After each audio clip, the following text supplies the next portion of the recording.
नमस्कार। एक बार फिर से आप सभी का स्वागत है मेरे चैनल दर्शन दुविधा पर।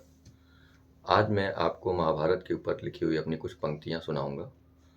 महाभारत पे मेरा कोई शोध नहीं है, जितना मैंने थोड़ा बहुत जो देखा है, जो आप लोगों से सुना है, उन्हीं को अपने शब्दों में अपने विचारों को प्रकट करने का प्रयास करूँगा।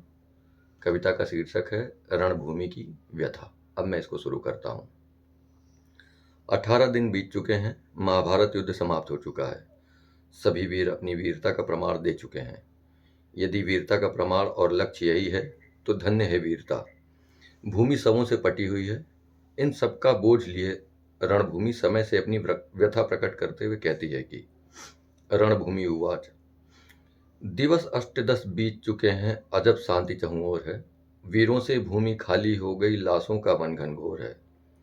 मैं रणभूमि या धर्म क्षेत्र या मातृभूमि या कुरुक्षेत्र, मुझ पे प्रभाव क्या पड़ता है। पर मेरा ये नामकरण ये धर्म समाज क्यों करता है। मैं कभी स्वदेश तो कभी विदेश, कभी मातृभूमि तो कभी शत्रु देश। मैं गांव देश खलिहान खेत, पर सदा एक। ये कौन बांटता है मुझको, कभी ये प्रदेश कभी वो प्रदेश। जो ये नियम बनाता है सबको वो बहकाता है। ये सब एक छलावा है और धर्म युद्ध करवाता है। ये नीच क्षुद्र कपटी मानव अपनी प्यास बुझाता है, और जो कोई नहीं मिले तो मेरा नाम लगाता है। मेरे एक टुकड़े की खातिर सबने मेरा अपमान किया। मिटी नहीं अभिलाषाएं तो मुझको रक्त में सान दिया। अब रणभूमि के इन लाशों का बोझा कौन उठाएगा। कौन है ऐसा वीर जो आने वाले युग को बतलाएगा। क्या सत्यवती की क्षुद्र मांग का बोझ ये विश्व उठाएगा। क्या भीष्म के प्रण में वो बल है या द्रौपदी के केसों में। क्या शांतनु के प्रेम पास में काल वहीं बंध जाएगा। क्या गंगा के मौन से सारा विश्व मौन हो जाएगा। क्या कुंती की उत्कंठा यहाँ शांत हो जाएगी। क्या सूर्यदेव का पुत्रदान माओं को लेप लगाएगा। और क्या अम्बा के तप से सारा युग वापस मिल जाएगा।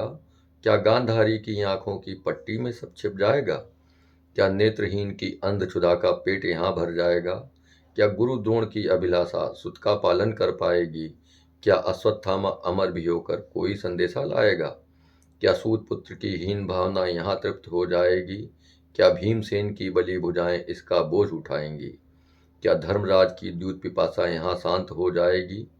क्या द्रौपदी के चीर से दुर्योधन अपना संताप मिटाएगा, या शकुनी का द्यूत कपट इसमें विजयी हो पाएगा।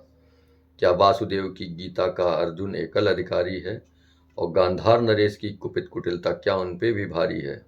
क्या व्यास मुनि की दिव्य दृष्टि से युद्ध ही देखा जाएगा। क्या दिव्य दृष्टि का अंश भाग भी नेत्रहीन ना पाएगा। क्या भूमि का छोटा सा टुकड़ा इतने सौ रख पाएगा। क्या विदुर महान का नीति ज्ञान इसको नैतिक ठहराएगा।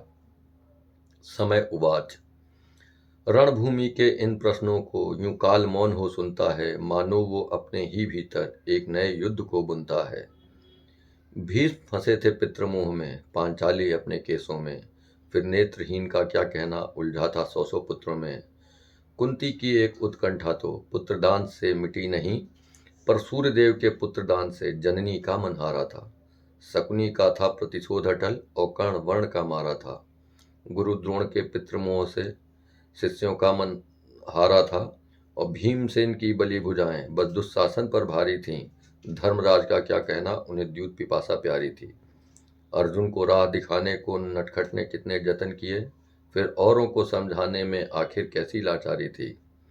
व्यास मुनि तो ज्ञानी थे, संजय को दे दी दिव्य दृष्टि। अंधे को नेत्र वो दे न सके, न बदल सके वो सकल सृष्टि।